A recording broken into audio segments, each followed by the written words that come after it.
here to help you with breeze. Planting seeds and teaching skills. Teachers turn schoolyards to dreams. Who hates school gardens with ease? No weeds are allowed in the school garden. But if one or two showed up, what do? Should we panic? You're listening to School Gardens with Ease podcast. I'm your host, Leila Skandari, and this is episode number 45. What is one of the most stressful summer gardening chores that your summer volunteers complain about? Weeding, right? Now, how about this year, now that you still have not planted your garden completely or at all, or at least you're at the beginning stages of it, you get proactive and solve this issue once and for all. And yes, you can solve this issue. Weeds are not the normal thing in gardens. And weeding is not a chore you and your summer volunteers have to accept as a given. A lot of people think with gardens, there comes weeds and there's nothing we can do about it. The truth is, there are gardens out there that simply don't have to be weeded. So what do people do in those gardens that people with weedy gardens don't? They do two things. First of all, they plant the garden in such a way that they don't get that many weeds in the first place. And secondly, when they do get a few, they leave them be. And I know what you're thinking. Oh my God, how can I leave them be? If I leave weeds be, they will take over the entire garden. No? Well, it depends on how your garden was set up. See, weeds are plants that nature chooses for us. I saw this saying on a dandelion tea bag, I think, one day, and it really resonated with me so much. It said, the difference between a weed and a flower is a judgment. Because weeds are plants too, and many of them flower, and their flowers are the prettiest sometimes, actually. Many of them are edible, medicinal, and super nutritious, actually. So in many cases, we could say that the difference between a vegetable and a weed is a judgment. Did you know that Italians eat dandelions as a vegetable? What we do or don't call weed depends on our judgment, which comes from our culture and personal preferences. I heard, for example, that goldenrods, which is totally considered a weed here in North America, is an expensive flower shop type of plant that people include in their bouquets in England. Now, I heard that somewhere, but I haven't really researched it. So if it's not 100% true, don't attack me in the comments, okay? But it's not far-fetched for it to be true, right? Because those flowers are really pretty. And on top of culture, it also depends on individual preferences too. For example, if my husband sees a rose coming up in a garden, which is something that actually happened to us once, believe it or not, he considers it a weed. Because he has once drove his bicycle into a rose bush when he was a child. Ouch, right? So he hates roses, and I understand why. I bet you can imagine what we did to the volunteer rose plant that we found in our garden. We weeded it out, of course. A rose bush must had been planted years and years and years back by one of the previous owners. And when I started planting and, taking good care of the garden and added fresh soil and all of that, well, the poor plant, which was dormant, started to grow again. The garden was so neglected when we got the house, we didn't even know that there was once a rose bush planted there. Anyway, I digress. The point is, different people categorize different plants differently because of their culture and personal preferences.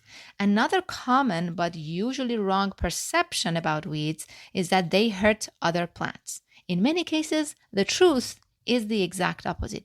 Many weeds are nitrogen fixers, are dynamic accumulators. Some act as pest traps, some attract pollinators to our gardens, etc., etc. Many are actually very good for other plants. Unfortunately, the lawn industry, which is a huge industry, by the way, has put a lot of money and effort over, at least really seriously over the past 80 years, into promoting meticulous lawns and made all other plants that could potentially hurt the way lawns looked the enemy. No matter how much you like or dislike lawns, you have to understand one thing about them. Some people are crazy over lawns and would kill for it to stay meticulous. And I'm not exaggerating here. People have killed people for crossing over their lawns. In such an extreme culture, it's very understandable why majority of people hate and even fear weeds. But the truth is, this is all in our heads. There's absolutely no scientific merit to it whatsoever, especially when it comes to vegetable gardens. Now, lawns, I don't know, but vegetable gardens, those weeds are not the enemy.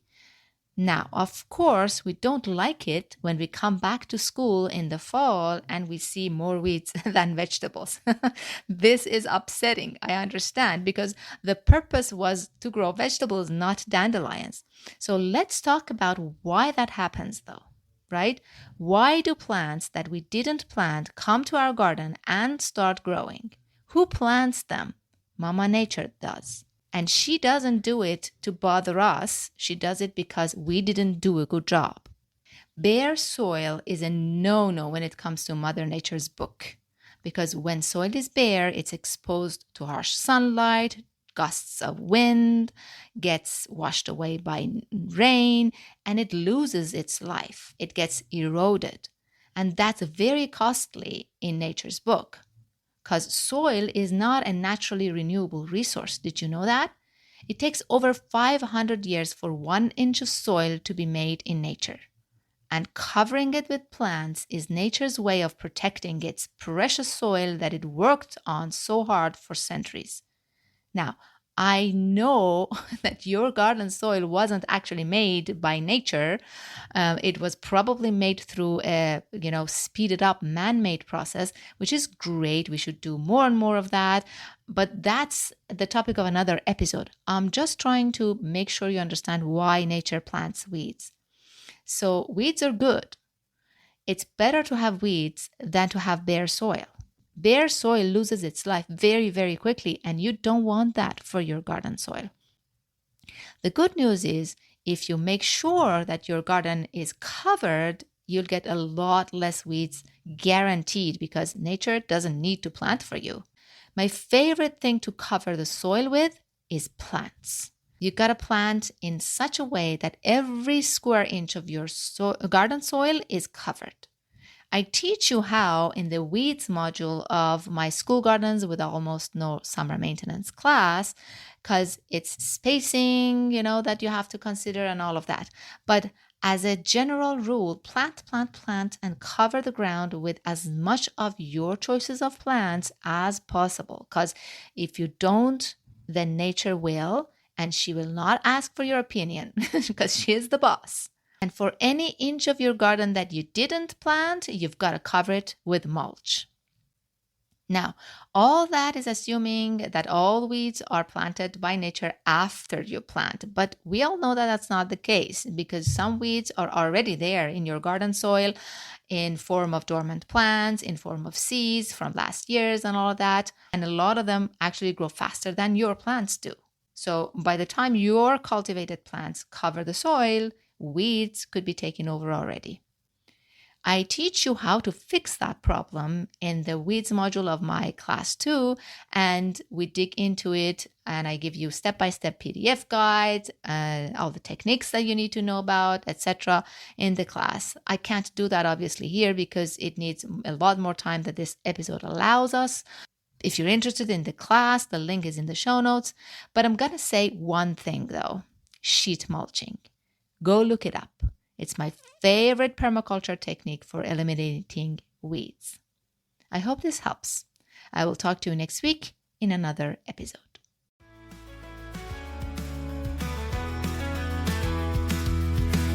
You've listened to the entire episode, and for that, I want to thank you from the bottom of my heart. I hope you enjoyed it, and if you did, please leave me a review on Apple Podcasts and Spotify. And please share this episode with other teachers who might be interested in this topic. See you next week for a new episode.